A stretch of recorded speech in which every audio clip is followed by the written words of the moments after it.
جو اس وقت پورے معاشرے پر مسلط ہے اور مدرسوں کو تو کھا رہی ہے، وہ ہے یہ کیمروں والا موبائل۔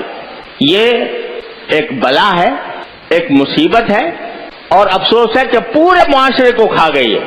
اور بڑے سے بڑا عالم، بظاہر متقی، بظاہر نمازوں کو پابند، لیکن اس کے پاس یہ موبائل جو ہے، یہ جس کو آج کل اسمارٹ موبائل کہتے ہیں۔ اسمارٹ کیا ہوتا؟ وہ تو تباہ کن موبائل ہے، میزائل ہے، وہ موبائل نہیں ہے، وہ میزائل ہے۔ وہ انسان کے اخلاق کو تباہ کرنے والا، وہ انسان کے دین کو تباہ کرنے والا، انسان کے اوقات کو تباہ کرنے والا میزائل ہے وہ۔ تو اس کے اوپر ہم نے یہاں پابندی لگائی ہے، اور اسی لیے لگائی ہے کہ جو اس میں بڑے عظیم نقصان ہے۔ ذرا یہ بات اچھی طرح کان کھول کر ہمتن گوش ہو کر سن لو، اس میں دو عظیم نقصان ہیں۔ ایک عظیم نقصان تو یہ ہے کہ موبائل کا استعمال کرنا، موبائل کی جو سوشل میڈیا ہے اس کو استعمال کرنا بڑے سے بڑے متقی کے لیے یہ کہنا مشکل ہے کہ اس کے استعمال میں وہ کسی گناہ میں مبتلا نہیں ہوگا۔ بڑے سے بڑا متقی شیطان، حدیث میں نبی کریم صلی اللہ علیہ وسلم کا ارشاد ہے کہ شیطان جو ہے، نگاہ جو ہے وہ شیطان کے تیروں میں سے ایک اہم تیر ہے، اور قرآن کریم میں ہے کہ شیطان تمہارے رگوں میں اس طرح دوڑتا ہے جیسے کہ خون دوڑتا ہے۔ اب ایک شخص ہے، وہ بیچارہ نیک نیتی سے اس نے کہا جی فلاں بزرگ کی تقریر سن لوں ذرا، اور اس نے کھول لیا۔ اس کے کسی اختیار کے بغیر ایسی چیزیں سامنے آ جائیں گی کہ شیطان کو ڈسنے کا فوراً موقع مل جائے گا۔ میں نہیں جانتا، لیکن بڑے سے بڑا متقی، صاحب نسبت بھی اگر وہ استعمال کرے گا تو کبھی نہ کبھی وہ گناہ میں مبتلا ہو جائے گا، اور ایک گناہ جو ہے دوسرے گناہ کو کھینچتا ہے۔ ایک چھوٹا سا گناہ ہو گیا، ایک عورت کی تصویر آ گئی، اس میں دیکھنے سے مزہ آ گیا، تو بھئی یہ تو آئی گیا، ذرا اس کو اور تھوڑا سا آگے بڑھ کے دیکھ لیں۔ شیطان اس طرح انسان کو رفتہ رفتہ ایک گناہ سے دوسرے گناہ، دوسرے سے تیسرے گناہ، تیسرے سے چوتھے گناہ میں مبتلا کرتا جاتا ہے۔ تو اس لیے میں کہتا ہوں یہ میزائل ہے ہاتھوں میں، عام انسان کے لیے بھی، اور یہ اصول سارے عالم علمی دنیا میں مسلم ہے کہ دفع مضرت جلب منفعت سے مقدم ہے۔ آپ کہتے ہو کہ بھئی اس موبائل سے تو ہمیں بہت سے مواعظ سننے کو ملتے ہیں، ہمیں بزرگوں کے ہدایات اور نصیحتیں سننے کو ملتی ہیں، اس میں ہم ایسے پیغامات کا تبادلہ کرتے ہیں جو ایک دوسرے کے لیے فائدہ مند ہوتے ہیں۔ تو یہ کیا ہوئی ہے؟ یہ جلب منفعت اور نگاہ کا بہک کر کسی غلط جگہ پر چلا جانا، یہ مضرت کبریٰ ہے۔ تو دفع مضرت مقدم ہے جلب منفعت کا۔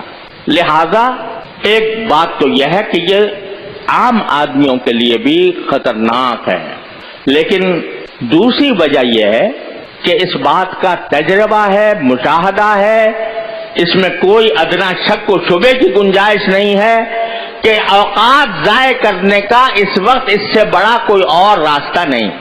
اگر طالب علم ہے تو اس کا وقت اتنا قیمتی ہے کہ اس کا ہر لمحہ طلب علم میں صرف ہونا چاہیے، مطالعے میں صرف ہونا چاہیے، تکرار میں صرف ہونا چاہیے۔ اگر اس کو کوئی مسئلہ سمجھ میں نہیں آیا تو اس کو چین نہیں آنا چاہیے اس وقت تک جب تک کہ وہ سمجھ میں نہ آ جائے، چاہے وہ طالب علم ہو چاہے استاد ہو۔ اس کا تو ایک ایک وقت قیمتی ہے، ایک ایک لمحہ قیمتی ہے۔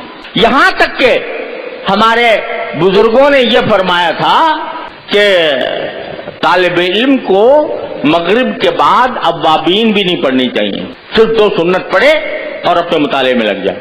یہ تلقین ہوتی تھی ہمارے اکابر کی طرف۔ تمہیں نوافل تمہارے لیے اتنی اہم نہیں ہے، تمہاری کتاب، تمہارا مطالعہ، تمہارا تکرار زیادہ اہم ہے، اپنے اوقات کو اس میں صرف کرو۔ تو طالب علم کا وقت تو ایک ایک لمحہ اس کا قیمتی ہے، اس کو اگر پڑھنا ہے تو اپنے اوقات کو صحیح کام میں لگانا ہے۔ اور یہ موبائل جو ہے یہ تمہارے اوقات کو ضائع کرنے والا ہے، تجربہ ہے، اس میں کوئی ادنا شبہ اور شک نہیں ہے کہ یہ اوقات کو ضائع کرنے والی ایک بہت بڑی وبا اور مصیبت ہے جو ہمارے اوپر نازل ہو گئی ہے۔ اچھا خاصا نمازی ہے، پرہیزگار ہے، صف اول میں نماز پڑھنے والا ہے، لیکن تنہائی میں بیٹھا ہے اور اپنی آنکھوں کو اللہ تعالیٰ کی نافرمانی میں استعمال کر رہا ہے۔ کیا کتنی بڑی غداری، کتنی بڑی خیانت، کتنی بڑی نافرمانی۔ تو اس لیے میں یاد کرتا ہوں کہ جس شخص کو یہ بھروسہ نہ ہو کہ وہ اپنے آپ کو محفوظ رکھ سکے گا اس فتنے سے، اس کے لیے ایسا فون استعمال کرنا جائز نہیں، جس کو یہ بھروسہ نہ ہو۔ اگر بھروسہ ہے تو بعض اوقات اس سے اچھے کام بھی لیے جا سکتے ہیں، لیکن پاؤں پھسلنے کا ہر وقت خطرہ، نگاہ کے پھسلنے کا ہر وقت خطرہ۔ لہذا بھائی کتنے دن کی زندگی ہے پتہ نہیں، کسی کو پتا ہے کہ کب اس کو موت آ جائے گی۔ یہ جو ہم اللہ تعالیٰ کی نعمتوں کا غلط استعمال کر رہے ہیں، ایک دن اس کا حساب دینا ہوگا، ایک دن اللہ تعالیٰ کے سامنے حاضری ہوگی، اور ایک ایک نگاہ جو جس چیز پر ڈالی ہے اس کا حساب مجھے دینا ہوگا۔ بہت عرصے تک میں بیان کرتا رہا ہوں، یا الذین آمنوا اتقوا اللہ وجاہدوا فی سبیلہ، کہ تقویٰ کا راستہ یہ ہے کہ اللہ کے راستے میں محنت کرو۔ کیا محنت کرو؟ کہ نفس کسی طرف بلا رہا ہے، مچل رہا ہے، گناہ کی خواہش دل میں پیدا ہو رہی ہے، اور تم اس خواہش کو زبردستی کر کے دباؤ، یہ ہے مجاہدہ۔ اور اس مجاہدے کے ثمرات یہ ہوتے ہیں، حضرت تھانوی رحمۃ اللہ فرماتے ہیں کہ جتنا انسان اپنے نفس کو، نفسانی خواہشات کو روکتا ہے اللہ کے لیے، اتنا ہی اللہ تعالیٰ سے قرب بڑھتا ہے۔ وَأَمَّا مَنْ خَافَ مَقَامَ رَبِّهِ وَنَهَى النَّفْسَ عَنِ الْهَوَىٰ فَإِنَّ الْجَنَّةَ هِيَ الْمَأْوَىٰ، جو اپنی خواہشات کو اللہ کے لیے روکتا ہے۔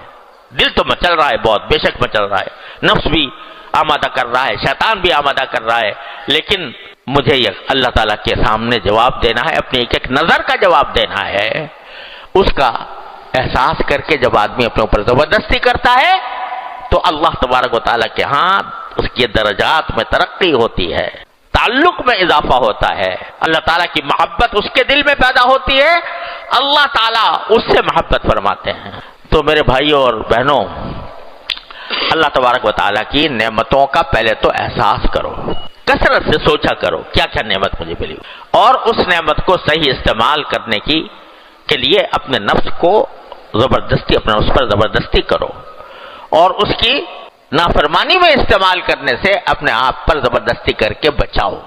السلام علیکم جی دوستو، آپ نے دیکھا اور سنا شیخ مفتی تقی عثمانی صاحب حفظہ اللہ کو کہ شیخ مفتی تقی عثمانی صاحب حفظہ اللہ کیا بیان فرما رہے تھے۔